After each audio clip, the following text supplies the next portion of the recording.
వరంగల్లో జరిగే సీఎం రేవంత్ రెడ్డి సభకు సూర్యాపేట జిల్లా కేంద్రం నుండి డాక్టర్ రామ్మూర్తి ఆధ్వర్యంలో వరంగల్కు బయలుదేరారు కాంగ్రెస్ నాయకులు. ఈ సందర్భంగా ఆయన మాట్లాడుతూ, రేవంత్ రెడ్డి గారు ఆధ్వర్యంలో కాంగ్రెస్ ప్రభుత్వం వచ్చి ఒక సంవత్సరం పూర్తి చేసుకునే సందర్భంగా ఇవాళ వరంగల్లో విజయోత్సవ సభ నిర్వహించడం జరుగుతుంది.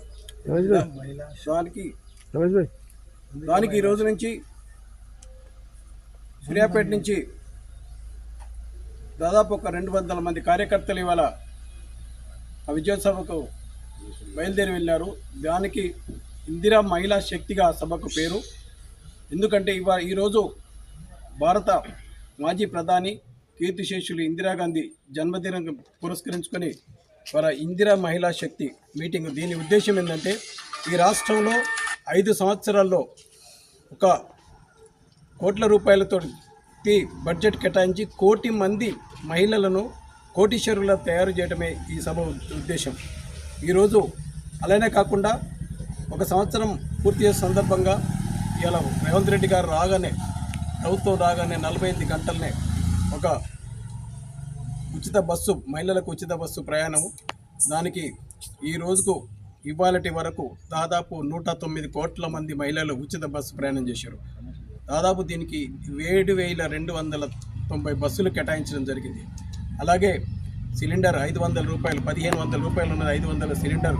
దానికి 43 లక్షల మందికి ఇవాళ ఉచితంగా సిలిండర్ ఇవ్వడం జరిగింది. ఇదొక్కటే కాదు, ఇవాళ రానున్న రోజుల్లో ఇండ్లు కూడా ప్రతి నియోజకవర్గానికి 3,500 చొప్పున రాష్ట్రంలో 4,50,000 ఇండ్లు ప్రతి సంవత్సరం, మొత్తం 5 సంవత్సరాల్లో 20 లక్షలు కట్టే విధంగా ఈ సంవత్సరానికి 22,500 కోట్లు కేటాయించడం జరిగింది. అదొకటే కాదు, ఇవాళ విద్య చూసుకుంటే ఇవాళ మొత్తం ప్రమోషన్స్ కానీ ట్రాన్స్ఫర్స్ కానీ ఇవాళ నీట్గా జరగడం జరిగింది. నిన్న Group 3, Group 1 ఏ పేపర్ లీక్ కాకుండా, పోస్ట్పోన్ కాకుండా జరగడం జరిగింది. అలాగే రేవంత్ రెడ్డి గారు ఇవాళ అమెరికా, సౌత్ కొరియా తిరిగి దాదాపు 35,000 కోట్ల రూపాయలు ఇవాళ తీసుకురావడం, 35,000 కోట్ల రూపాయలు తీసుకొచ్చి ఇవాళ 141 కంపెనీలతో హైదరాబాద్లో ఇలా కంపెనీ ఇవాళ వర్క్ స్టార్ట్ చేయడం జరిగింది. ఇవే కాదు, ఇవన్నీ ముఖ్యంగా రాష్ట్రంలో అన్నిటికంటే ముఖ్యంగా రైతులకు దాదాపు 18,000 కోట్ల రూపాయలు ఒకేసారి రుణమాఫీ 23 లక్షల కుటుంబాలకు చేయడం జరిగింది.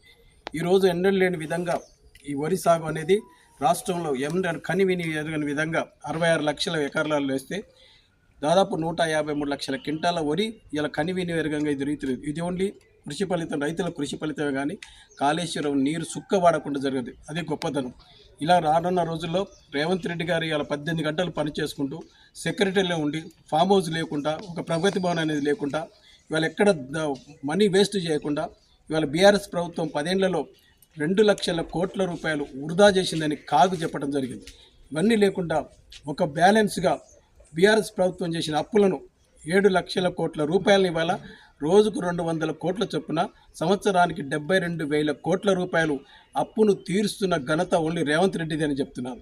ఇదంతా చూసుకుంటూ బడ్జెట్ ఒకవైపు విద్య, వైద్యం ఇవన్నీ చూసుకుంటూ మొత్తం ఈ యొక్క తెలంగాణ రాష్ట్రంలోనే కాదు, ఇవాళ భారతదేశంలో ఉన్న ప్రతి రాష్ట్రం ఎలక్షన్లు కూడా రేవంత్ రెడ్డి గారు ఇవాళ ప్రచారానికి వెళ్తున్నారు. ఇవాళ రాహుల్ గాంధీ తర్వాత, ప్రియాంక గాంధీ తర్వాత బలమైన నాయకుడు ఎవరు ఈ దేశంలో అంటే రేవంత్ రెడ్డిని ఖచ్చితంగా చెప్తున్నారు.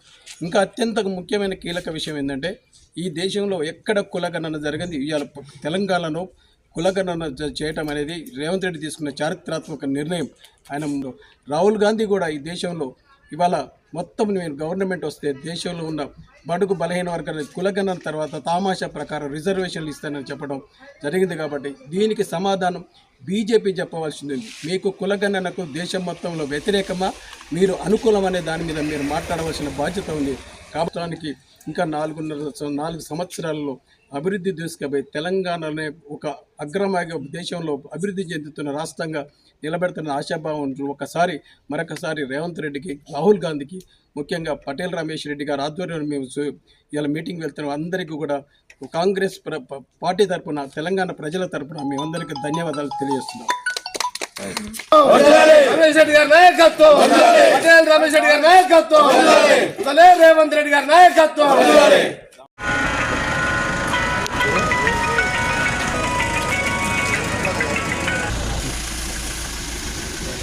చేసినటువంటి